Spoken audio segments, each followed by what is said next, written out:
Bueno, el último tema que vamos a ver en la semana 3 es sobre China. Bueno, vamos a ver ahora nuestro último tema en la semana 3, que es China.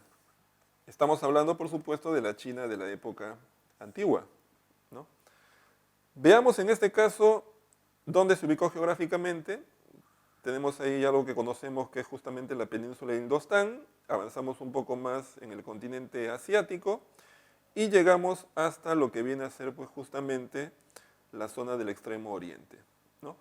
Bueno, aquí hay dos grandes ríos, el río Huanghe y el río Yatsenkiang. Es justamente en los valles que formaron estos dos grandes ríos que se desarrolló lo que conocemos como la civilización china. Si nosotros deseamos establecer los límites geográficos, la idea sería la siguiente. Aquí, en lo que se conoce como el mar oriental de China, están los límites justamente orientales. Aquí, en la parte occidental, tenemos las montañas del Tíbet, que son el límite occidental. En la parte norte, la zona de Mongolia, que para los chinos siempre fue una zona muy complicada. Y en la parte sur tenemos el mar meridional de China como el límite en esa dirección. Esa es de alguna manera la parte geográfica de China. Bueno, veamos ahora las etapas históricas en el caso de China, ¿no? Vamos a poner aquí etapas históricas y vamos a hacer nuestra línea, ¿no?, de tiempo. Ahí está nuestra línea. Vamos a hacer algunas divisiones. Ahí están. Y vamos a colocar en este caso los nombres de las etapas. Bueno, la historia de China también es una historia antigua, ¿no? Los primeros asentamientos están hacia el año 4000, 5000 antes de Cristo. Pero los primeros registros mucho más precisos los podemos ubicar aproximadamente en el año 2100, ¿no? Vamos a poner aquí entonces el año 2100. Estamos en presencia de lo que se conoce como el periodo Xia. Vamos a completar toda la línea para luego hacer la explicación en detalle, ¿no? El periodo Xia se prolonga hasta el año 1600 a.C. Ahí tenemos el periodo Shang, el famoso periodo Shang, que se prolonga hasta el año 1100.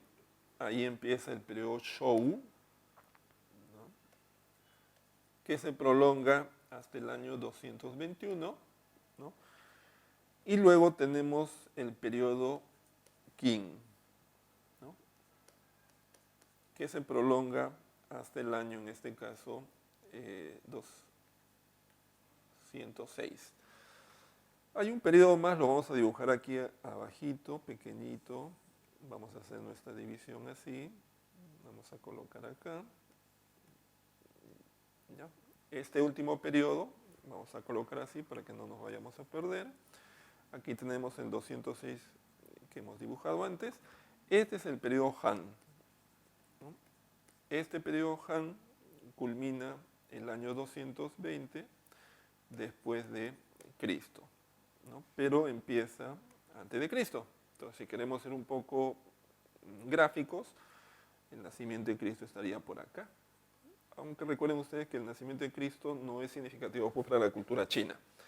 Pero bueno, dicho eso, veamos algunos hechos históricos asociados a lo que viene a ser China, ¿sí o no?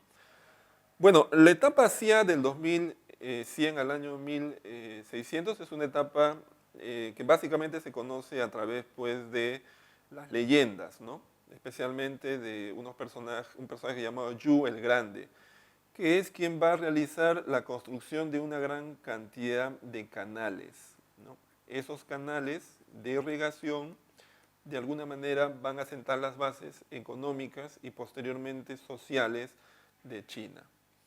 Durante el periodo Shang se desarrolla mucho la metalurgia, especialmente asociada al trabajo de bronce, ¿no? Se cree en esta época una revolución urbana, aumentan la cantidad de ciudades en China y sobre todo es una época en la cual se inventa también la escritura, ¿no? Los chinos también tuvieron una forma de escritura muy particular, con una gran cantidad de signos.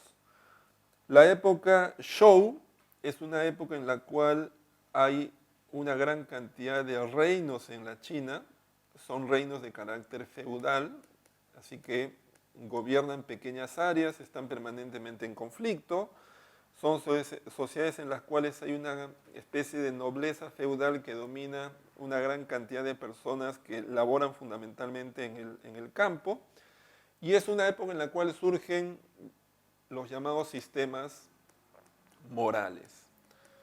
Los sistemas morales, ¿no? Esos sistemas morales son, por un lado, el confucianismo y por otro lado, el taoísmo, ¿no? Lao Tse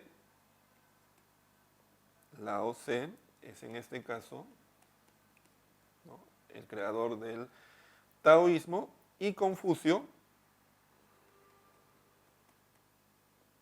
en este caso del confucianismo. Son los dos sistemas morales que van a existir en la China. Luego viene la dinastía Qing o el periodo Qing. El periodo Qing es una época clave porque aparece un gobernante llamado Shi Huangdi. Shi Huangdi. Shi Huangdi es clave porque él va a unificar a los reinos a través de la fuerza, obviamente.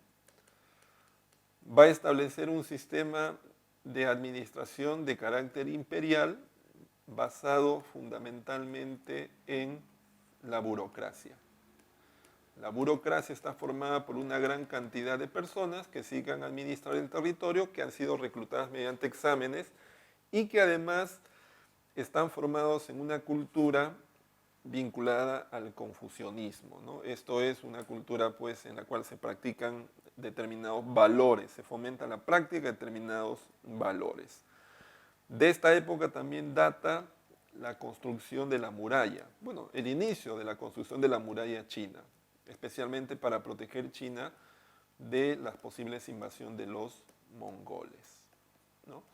De esta época también data la tumba de Shi Huangdi, en la cual se han encontrado esculturas de los soldados de terracota. Son conocidas, los soldados de terracota. Y luego viene la dinastía Han, que es una época de mucho esplendor en términos económicos. En esta época se va a desarrollar la famosa ruta de la seda, mediante la cual los chinos van a lograr articularse con los pueblos, especialmente de la India, y a través de ellos van a llegar hasta la zona de Europa, ¿no? Sus productos, básicamente. Y esta época es una época en la cual los chinos van a lograr la conquista de, vamos a colocar aquí, la conquista de Corea y Mongolia.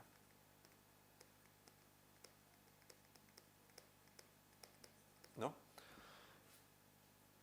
Al igual que hemos visto en otros casos, vamos a ver aquí, para el caso de China, la organización. Bueno, en el plano de la política, luego de la unificación establecida por Shi Huangdi, en China lo que va a existir es un imperio gobernado en este caso por una persona que va a transmitir ese cargo de forma hereditaria, que es conocido como el Hijo del Cielo, ¿sí o no? En este caso es el emperador, que bajo él tiene una estructura formada por los mandarines, los letrados, el ejército, la burocracia. En términos sociales, China pues es una sociedad también jerarquizada, pero es una sociedad con rasgos patriarcales bastante fuertes. Además también la familia va a ser muy importante como núcleo de la sociedad en esta cultura. Y en términos económicos, bueno, en el caso de la China, la agricultura es la fuente principal de la alimentación, el cultivo de una gran cantidad pues, de plantas, entre ellas el arroz, ¿no? También el comercio, la producción, por ejemplo, de artesanía, la seda, ¿no? Y una serie de otros productos. Las manifestaciones, la capacidad inventiva de los chinos también es bastante destacadas. Entre las manifestaciones culturales, ¿no? Vamos a poner aquí, culturales. Bueno, una de las más importantes es el papel, ¿no? Es decir, van a inventar el papel, que muchos siglos después va a llegar en este caso a Europa. También la pólvora, utilizada inicialmente con fines, digamos, de las ceremonias, ¿no? Luego también la brújula, la imprenta, son algunas de las innovaciones realizadas por los chinos, ¿no? En el caso de la arquitectura, son bastante conocidas, pues, especialmente la muralla, la famosa muralla china, como ya he señalado, construida básicamente para proteger China de las posibles invasiones de los mongoles ubicados en la parte norte. También, por ejemplo, la ciudad prohibida, que era el templo de residencia del emperador, ¿no?